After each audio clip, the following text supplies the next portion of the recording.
మనకి కొన్ని భగవంతుడితో అనుబంధం పెట్టి కొన్ని మొక్కలు చెప్తారు. అవన్నీ కూడా ఆయుర్వేద మొక్కలే.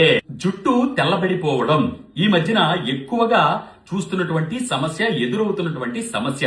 దీనికి ప్రకృతి సిద్ధమైనటువంటి పరిష్కారం ఏమైనా ఉందా అని చాలా మంది అడుగుతూ ఉన్నారు. ఖచ్చితంగా ఉంది. దానిని మీరు ఇంట్లోనే చేసుకుని మంచి ఫలితం పొందవచ్చు. అది ఎలాగో ఏమిటో అన్ని తెలుసుకుందాం. పూర్తిగా వీడియోని చూడండి. షార్ట్ కాబట్టి తక్కువలోనే వివరించే ప్రయత్నం చేస్తాను. జై శ్రీరామ్. అందరికీ నమస్కారము. నేను ప్రదీప్ వానపల్లి. ముందుగా మా తల్లిదండ్రులకు, గురువులకు, పెద్దలకు పాదాలు బట్టి ప్రార్థిస్తున్నాను. కేశ సంపద అనేది మనిషికి చాలా ముఖ్యమైనటువంటిది కూడా. మన ఆత్మస్థైర్యాన్ని కూడా పెంచుతుంది. ఇలా జుట్టు చిన్న వయసులోనే తెల్లబడిపోతున్న వారు ఎవరైనా సరే కేవలం ఉసిరితోనే దివ్యంగా వాటికి చెక్ పెట్టవచ్చు. మరి ఈ ఉసిరి ఎంత గొప్పదంటే మనం తినేటువంటి షడ్రుచులలో మధుర, కటు, కషాయ, తిక్త, లవణ, ఆమ్ల రసములలో అంటే షడ్రుచులలో కూడా ఒక్క చేదు తప్ప అన్ని రుచులు కలిగినటువంటి దివ్యమైనటువంటి దినుసు, ఔషధం ఉసిరి అని మన పూర్వీకులు ఎప్పుడో చెప్పడం జరిగింది.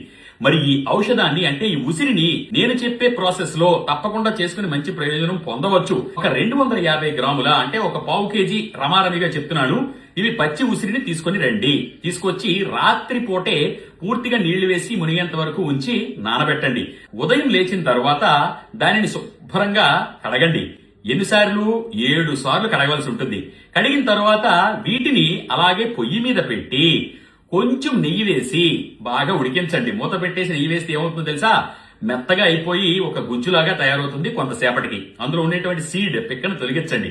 ఈ ఉసిరే మీ జుట్టుని నల్లగా, దృఢంగా, బలంగా చేసేటువంటి దివ్య ఔషధం చెప్పవచ్చు. మరి ఈ ఉసిరి గుజ్జుని ఏం చేస్తారు? అన్నంలో కలుపుకొని తినవలసి ఉంటుంది, లేదా రొట్టెలో ముంచుకొని తినవలసి ఉంటుంది. ఇది ఏం చేస్తుంది? ఈ జుట్టు పెరగడానికి, దృఢంగా ఉండడానికి, అలాగే పలచబడిపోకుండా ఉండడానికి, తిరిగి ఒత్తుగా పెంచడానికి అన్ని పోషకాలు కూడా ఉసిరిలో ఉంటాయి. ఇది నేను చెప్తున్న మాట కాదండోయ్, మన పెద్దలు, ఋషులు, పూర్వీకులే చెప్పారు. ఋషుల జుట్లు మీరు గమనించారా? ఎంత దృఢంగా, ఒత్తుగా ఉంటాయో. వాళ్ళు తినే ఆహార పదార్థాలే మనకి పుస్తకాల్లో నిక్షిప్తం చేసి ఉంచారు. మనం తెలుసుకోవాలి, ఆరోగ్యంగా జీవించాలని. అది మన భారతీయ జ్ఞానులు మనకు అందించేటువంటి దివ్యమైన జ్ఞానం అంటే. నెలలో కనీసం 6 సార్లు ఈ విధంగా తినాలి. తింటే ఎంత దివ్యంగా ఉంటుంది. మీకు అవకాశం ఉంటే, స్థలం ఉంటే, కొంచెం ప్లేస్ ఉన్నా కూడా ఉసిరి చెట్టును పెంచుకోండి. అన్ని విధాలుగా మంచిది. మనకి కొన్ని భగవంతుడితో అనుబంధం పెట్టి కొన్ని మొక్కలు చెప్తారు. అవన్నీ కూడా ఆయుర్వేద మొక్కలే. అవన్నీ ఆరోగ్యానికి ఉపయోగపడేవే. ఒక కలబంద గాని, ఒక మారేడు గాని, ఒక వేప గాని, ఒక జువ్వి చెట్టు గాని, మర్రి చెట్టు గాని అన్నిటిలో కూడా ఔషధ గుణాలు పుష్కలంగా ఉంటాయి. వాటిని భగవంతుడిగా పూజించి పెంచాలి మనం. అవి మన ఆరోగ్య సమస్యలు వచ్చినప్పుడు రక్షించి తీరుతాయి.